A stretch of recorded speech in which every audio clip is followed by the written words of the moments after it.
wake up and I look at my body every day in the morning.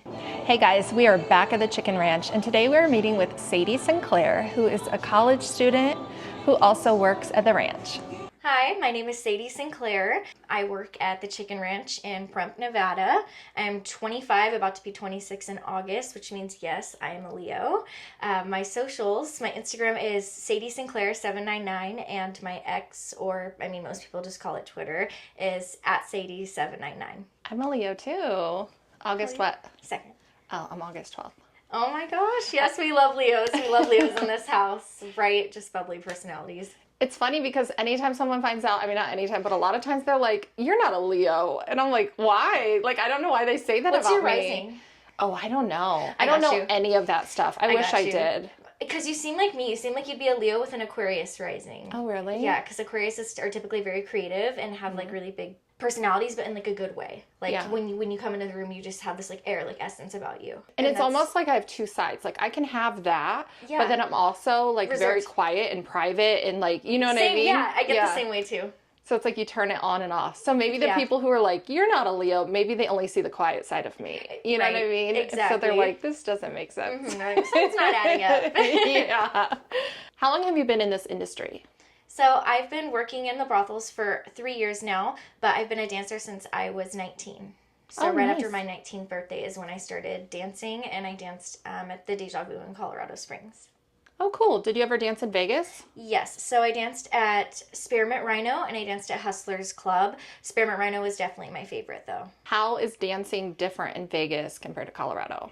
So dancing is different in Vegas compared to Colorado because of the crowd. So it's a lot of tourists that come through in Las Vegas, but in Colorado, the one that I worked at was right by the military base, so that was most of our clientele.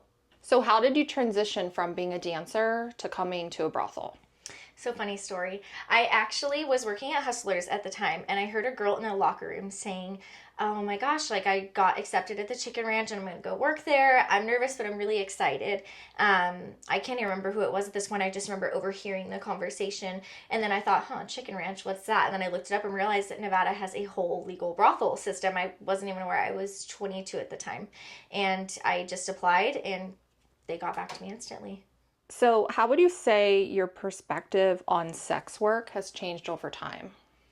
I would say at first I was very nervous and very green. Even though I'd been dancing for years, I thought I knew what it was, if that makes any sense. I thought I knew what I was stepping into. But when I actually got here, things were a lot different. Girls were a lot nicer, more inviting.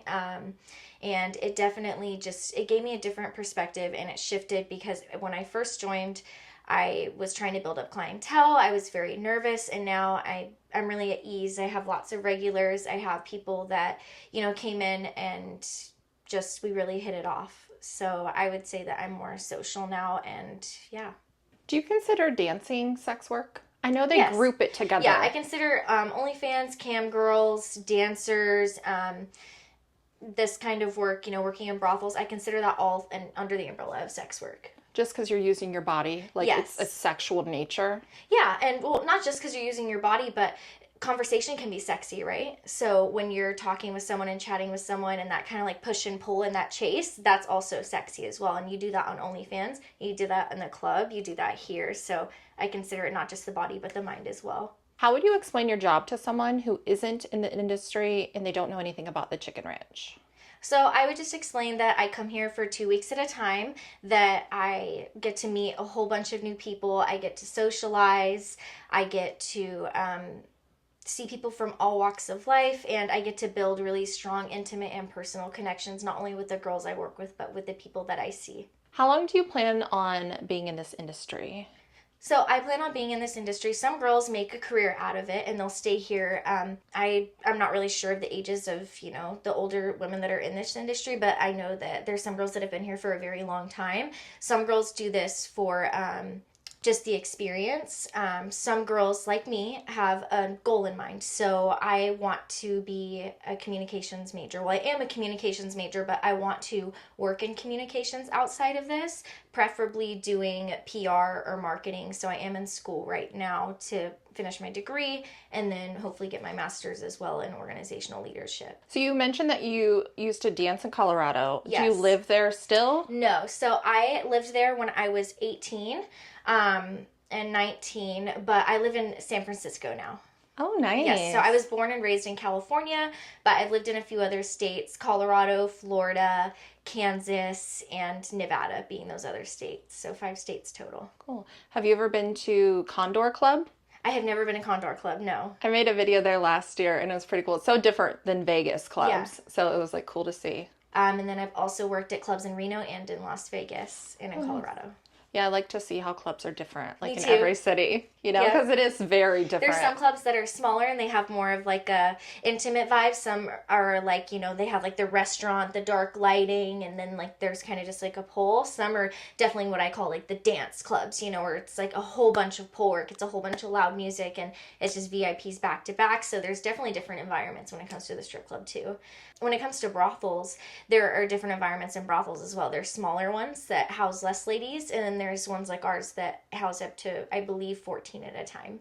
What is your favorite client experience? So I wouldn't limit it down to just one experience that I've had, but many. So there are gentlemen that will come in and they want the girlfriend experience, and that's my favorite, and it typically goes the same every time. We start off with a drink at the bar. Usually we've been emailing ahead of time, so they'll kind of ask me, what do you like for gifts? And then I'll say, well, I really enjoy reading, so they'll bring me a book, or I collect tumblers, and then they'll kind of look at my favorite color and judge it that way. One guy, he was very sweet. He read that I love to read and to write, so he bought me a very expensive journal and my favorite color of pink. So then the night usually goes on by going back to my room, having some fun, and then hanging out in the spa for a drink afterwards. But that's my typical favorite client experience. I feel like from the outside looking in, to me, it almost seems like the gentlemen who are coming to see you sometimes put more effort in than a traditional date. And I think that's really nice. I would say as a Gen Z in the dating world that is pretty accurate. Yeah, it's just cute. And it's nice and it's sweet. And it really warms my heart, like receiving that from clients. And like I said, even if they can't, it's just like the thought that counts. Yeah, it's really sweet. It's very humanizing. Mm-hmm. That's sweet. They're trying to like woo you. Yes. Are you open in public about what you do for work, or do you kind of keep this separate from your personal life? So I don't mind if people know, my social media is public, so you don't have to request to follow me. But when I randomly meet someone in a bar, or if I am like going on a date, I don't tend to tell them unless they explicitly ask what I do. So I'm not really closeted with it. No, I don't mind if people know, but I typically will just tell people that I'm in sales if they ask, and I'm not comfortable revealing it to them. But I kind of just judge the vibe in the situation. How would you say, I know when we were talking off camera, you said what people think doesn't really bother you. Like, you're not worried about that. Exactly. So how do you handle judgment from outsiders? Does it even faze you at this point? No. This is my life. I've just been through so much in my life already that I'm very confident in who I am as a person, and I know my goals, and I know how secure I am in myself, that it doesn't matter what people say or what they think about what I do for a living, because like I said, I just don't really care. I don't really know how to put it. Some girls are very conscious and, you know, they're not out, and that's okay. Like, we have that choice as humans in being in this industry, but to me, it doesn't really matter. I think that's great, especially at such a young age, because I feel like that doesn't really happen until you're like a little older, and then you just let go of something. I'm right at that frontal lobe development. Yeah, age. I didn't always feel this way. Sometimes I felt like, well, I'll just keep it at the club, or, you know, I won't tell anyone at all. But I had actually been outed to my parents by somebody, and I feel like that was the moment where I said, you know what? I just don't care who knows, like, because the most important people in my life know. So on that segue, so my feelings on plastic surgery are, I wake up and I look at my body every day in the morning. Not the clients that are seeing me, not my peers, not my family, siblings, anything like that. It's me. I look in that mirror every day, and I want to love what I see. And if I want to go and get surgery on something because I have the money and the time, and as long as it's not extreme, you know, I'm always very realistic with myself, and I'm like, you know what, that wouldn't look good, or that would look good, and I'm always very safe, and always go to board certified surgeons as well. So that's just my view, is I wake up and look at it every day, so I don't really care what other people think. As long as I'm happy and comfortable in my own skin, other people are going to see that, and they're going to feel that when they're in the room with me too. So that's a good point. People like body shaming in general is so crazy. And the It fact, is. like people have such an issue with other people improving their appearance. Like I don't understand it. I don't either, but I will say that I'm just proud of being authentically myself, and even if that means I have some plastic in me or some saline or silicone or whatever, I'm still me. Yeah. You're still having a conversation, right? Yeah. So yeah. Okay, so speaking of plastic surgery. Yes. It's very exciting. Yes, you just had a new addition. I did, yes. Do you want to tell us what you had done? Yes, so a few weeks ago I had a Brazilian butt lift in Beverly Hills. Done by a wonderful surgeon. He is so awesome. I would give him a shout out on here. Am I allowed to give him a shout out? Yeah, absolutely. So it's Dr. Bruce Cads. He is amazing. His team was so awesome through walking me through every step of the way. My sister flew out of state to take care of me and made sure I recovered well, and I took lots of arnica in the process to help with bruising and swelling, and I've had a very miraculous, I would say, recovery. I've been kind of ahead of the steps, if that makes any sense. But yeah, when you told me it was a few weeks, I'm like, wait, are you serious? Yeah, and I made sure to get all the proper clearances from my doctor as well. I didn't just jump into this because, I really needed, I was really feeling lonely and missing this place, even though I was feeling lonely and missing this place. But I don't know. I made sure I was ready and I came back.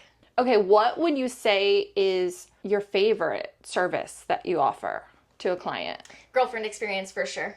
I talked about it a little bit earlier, and I really love my overnights because then it can really feel like you're, not just feel like it, but you're making an authentic connection with somebody, and that's somebody that you're going to get to see a few times out of the year, like on a regular basis. So I like making genuine connections.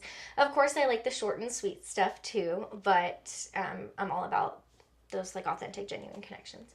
I have a question from a subscriber who was curious to know, if you're in a lineup and someone picks you, how long does it usually take before you feel like, okay, this is a good vibe, I want to take this further? Immediately. Okay. When I walk out there for the lineup, when I'm looking at the person going hi or hello, I can already look at them and feel their vibe from across the room. And kind of sense what the interaction is going to be. And that's not judging a book by its cover. That's just going by instinct and feeling after being in this industry a few years. Oh, wow. So is it common for you to like decline a client or a party, like you're just not feeling it? Or is it pretty much? I wouldn't say it's common. I can find a middle ground with just about anyone. Like I said, I'm very sociable, and I am neurodivergent as well. So I know a vast array of subjects, which makes me a great conversationalist, and why I enjoy GFE, because I can talk to anybody about anything pretty much and always establish some sort of like common ground. Yeah. That's awesome. I appreciate you taking the time to talk to me today. Yeah, of course. Thanks so much for hanging out, guys. I hope you enjoyed this video. Keep an eye out for Sadie's Day in the Life video, which is coming soon. And don't forget to subscribe if you haven't already. Don't forget, I have important information down below, and follow me on social media so you guys can keep up to date when I have new videos from the Chicken Ranch. I'll see you guys next time. Bye, guys.